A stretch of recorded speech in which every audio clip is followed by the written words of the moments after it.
to this distinctly notable day in the annals of our rich heritage and noble ancestry, as proud inheritors of the unique essence that has come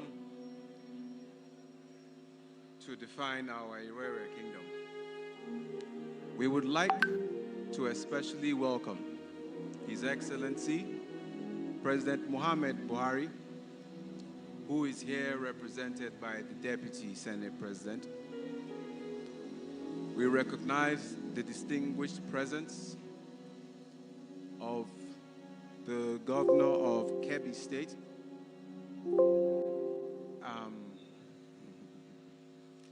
the representative, my apologies, the representative of the Governor of Delta State,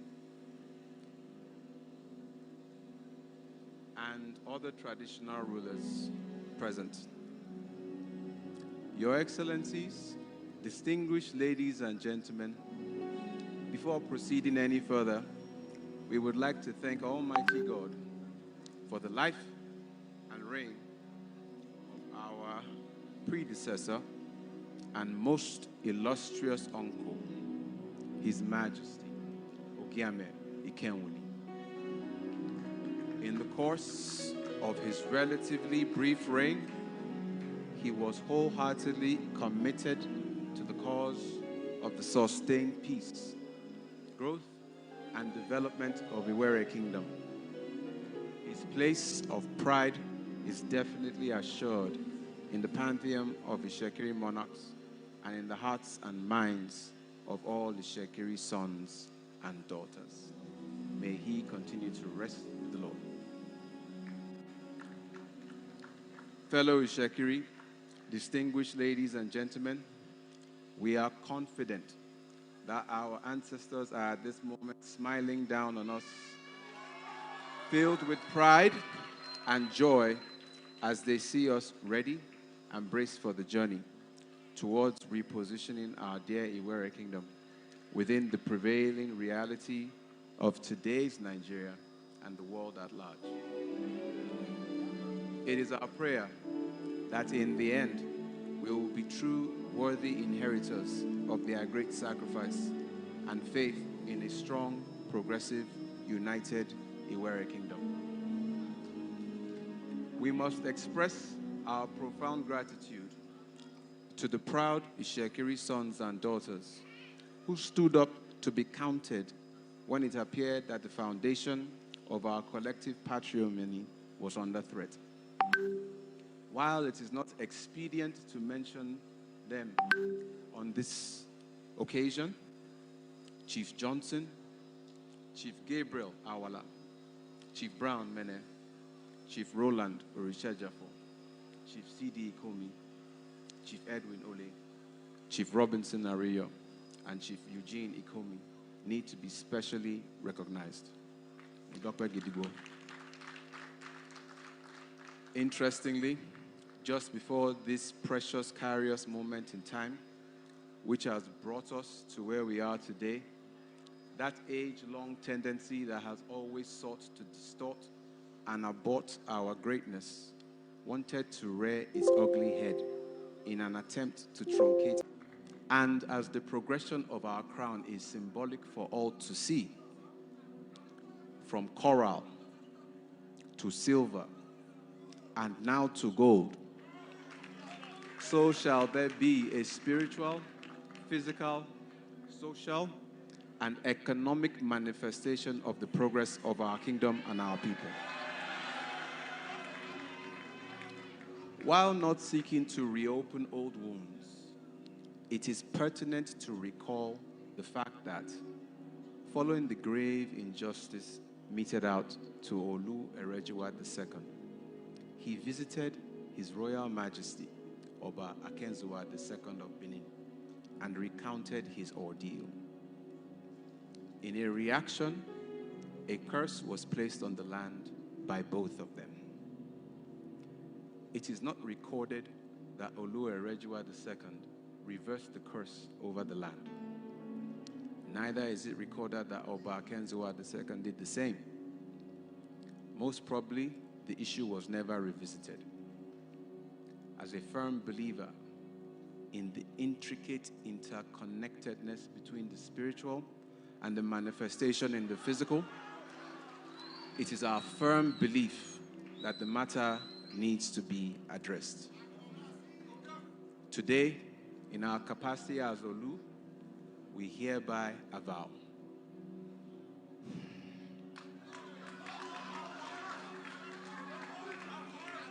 as the spiritual, cultural, political, and traditional ruler of this land, I, Ogiame Atuwashe III,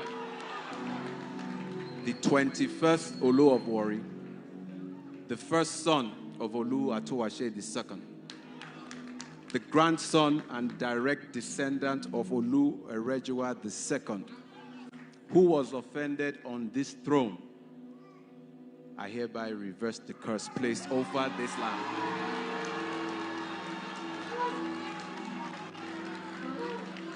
In its place, I release forgiveness and healing to the federal government of Nigeria, whose might was used to propagate that offense.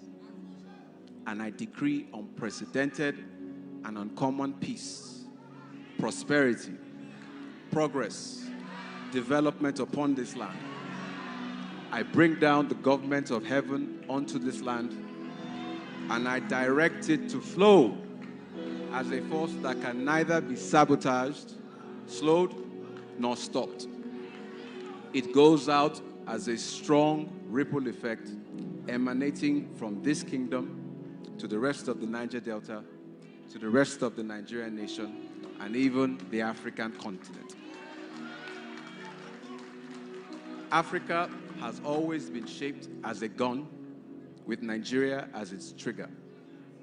Today, that gun has been fired, and full restoration comes out of the barrel.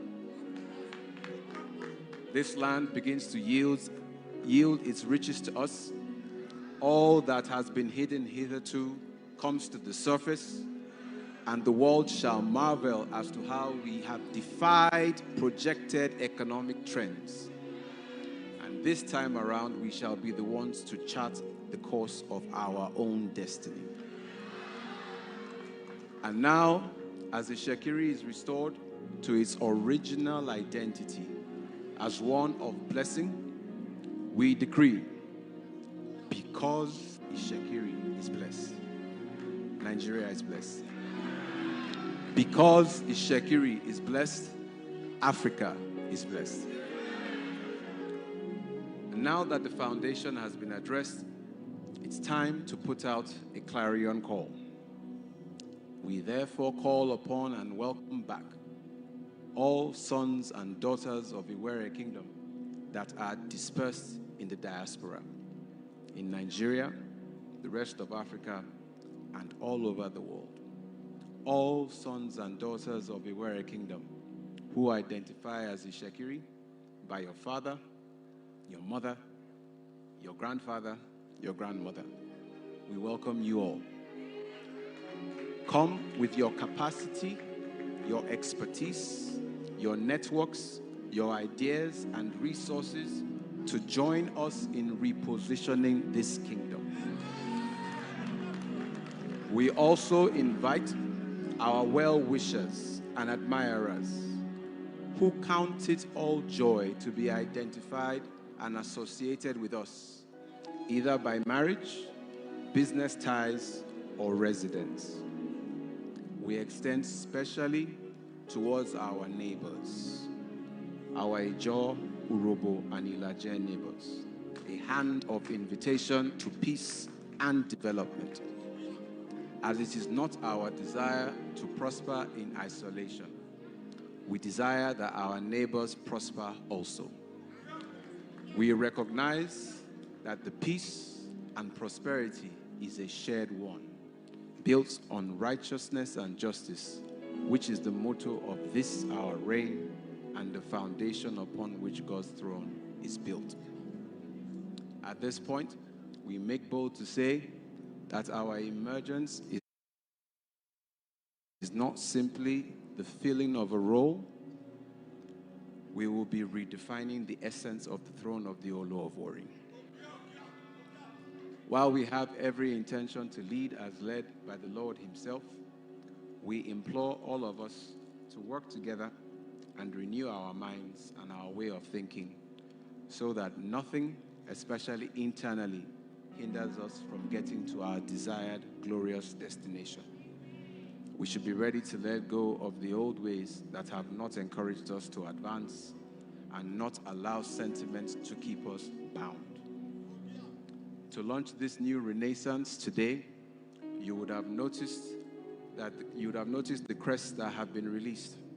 We have taken time, based on the information available, to rebrand our forebears in such a way that they define their own unique identity, reign, and destiny.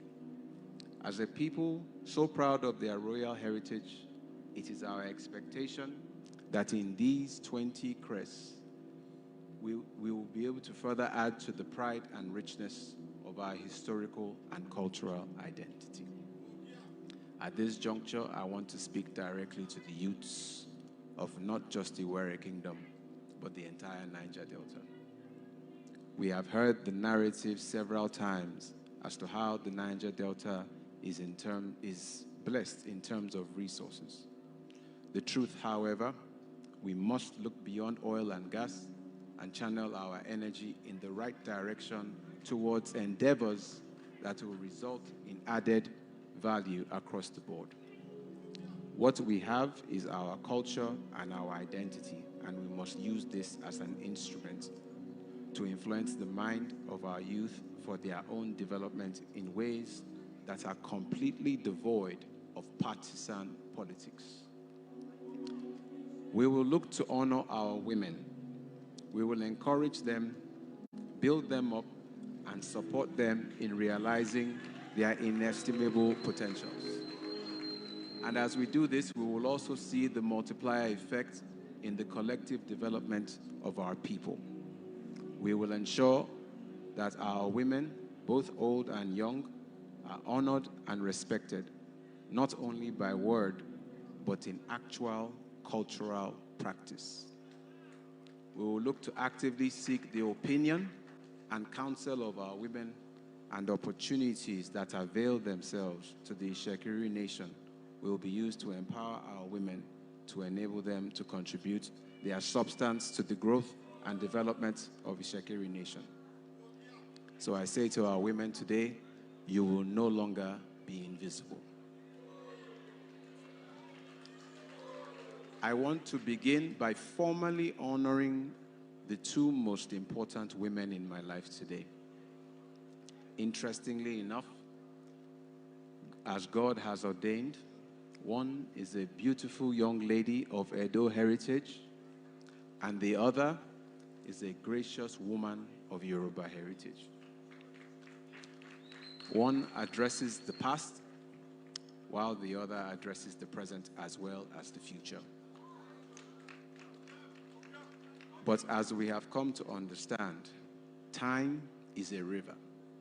Things are intertwined, just like the complicated fabric that is the Ishekiri nation.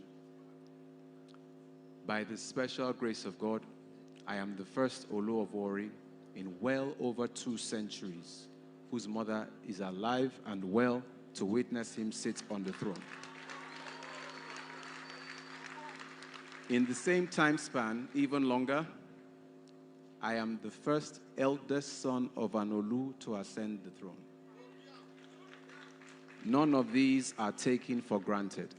It is the perfect will and purpose of the Almighty God to make it so. Where we have unofficially addressed the mother of the Olu as Iolu, simply because she happened to be his mother, I hereby officially and formally bestow the honor on my mother.